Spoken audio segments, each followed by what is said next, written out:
Hey everybody, Jem Schofield here, and welcome to the Canon EOS C100 video tutorial series. In this video, we're going to be talking about setting up the camera and getting ready for shooting. So we're going to jump right into the menu systems. Let's get started. Okay, so the first thing you should know is that the two things that you're going to be using the most when you navigate the menu systems on the C100 are the menu button over here on the camera body and this on the grip unit, which is called the joystick. So we'll be using those in combination. I'm going to actually press the menu button now, and that's going to bring up the main menu system on the camera. And I'm going to go over here to the grip unit, and I'm going to use the joystick. I'm going to go down one into the camera setup menu. And when we're in the camera setup menu, I'm going to just go through some of the key parameters in the camera system that you should be thinking about when you're setting this thing up. So light metering, most of the time we're going to leave that on standard as a setting, but if I press in on the joystick, we can see that there's backlight as an option if you're shooting a backlit scene. We also have spotlight, so that if you have something that's in frame that's being lit by a single light source, you may want to choose that. Standard is what you, again, would use in most situations. It's a center weighted that's going to be giving preference to the center of the frame. So we're going to go down here to ISO and gain. Now, depending on how you like to use a camera system, if you're used to measuring your camera sensitivity and you're coming from a standard video camcorder, maybe an ENG camera, we can set that to gain. If you're used to using a DSLR or a digital cinema camera or a cinema camera, then you'll use ISO. We're going to leave it on ISO for right now. ISO increment, we can set that to 1/3 of a stop or to full stop increments. We'll leave it on 1/3 so we can be more precise with our ISO. So the next menu item is iris. We're going to go into that and take a look at iris increment. We can actually set that to half stop, the default, which is 1/3 of a stop, or we can even choose on this camera something called fine. As you're changing your aperture on your lens using the little dial on the grip unit, it will actually do it in finer increments than 1/3 of a stop, though your readout on your LCD or on your EVF will actually be in 1/3 stop increments.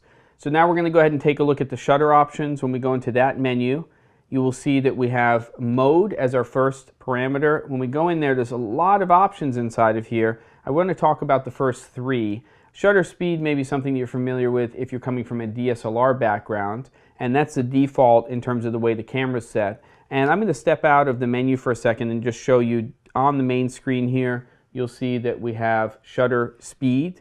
And at the moment, I have that set to a 1/48. Now I'm shooting with the camera at 24 frames per second. And in order to get that film look, that thing that we associate with a cinematic look and feel, we like to expose each of our frames for exactly half the amount of time. So if we're shooting at 24 frames per second, we would lock that in at a 48th.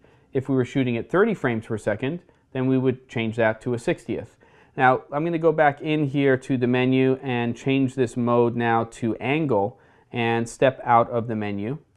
And when we look here, we'll now see that we have an angle reading for the shutter as opposed to a shutter speed.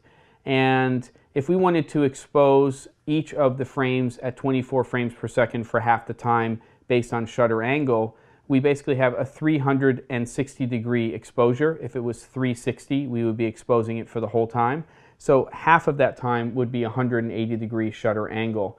Most people who are coming from a cinema background will actually set up the camera to shutter angle as opposed to shutter speed. It's up to you how you want to set it up. But one advantage to using shutter angle is as you change your frame rates in your camera system, the shutter angle will stay the same. So if you're shooting at 30 frames per second, the shutter angle will stay at 180 degrees and it will expose each of your frames for half the amount of time. Now we're going to take a look at clear scan. This shutter mode will actually allow you to set the frequency in order to record CRT computer monitors, so you don't see black bands or flicker on the screen, so that when you're shooting under certain lighting conditions and you're seeing flicker or you're seeing scan lines, you can dial in the camera very, very specifically so you can eliminate those things. There's also a flicker reduction feature, which when turned on will automatically detect and reduce flicker under certain shooting situations. Now, CP Cinema Locked. This is a mode inside of the camera system that if you turn it on, you will see a significant difference in terms of your image. It is based on the Canon log gamma curve, and it is a way to basically lock down your camera system into shooting a very, very flat picture that's very gradable in post-production. And it's an option that some people will like to use, especially when they're using a multi-camera situation and they want to take a whole bunch of cameras and very, very quickly match them. You can go in here and turn on Cinema Locked, and that will allow you to shoot with all of the cameras with all of the same locked settings. And then you can go in there and just make sure after that that you have the same frame rate, the same shutter, and those types of things, white balance, and then away you go. But remember, when you use that feature, this Cinema Locked mode, you are going to have to grade the picture in post-production, so it's not ideal when you want to go ahead and edit something and send it out to the world right away. So we've turned off CP Cinema Locked, and we're now going to go down to ABB, which stands for Automatic Black Balance. And we want to do this anytime we're shooting with the camera. Let's say you're taking out the camera for a shoot. You want to go ahead and do an ABB in the environment you're in. Anytime you're changing an environment, it's just a good idea to make sure that you do it. And what you'll need to do that is a body cap on the camera.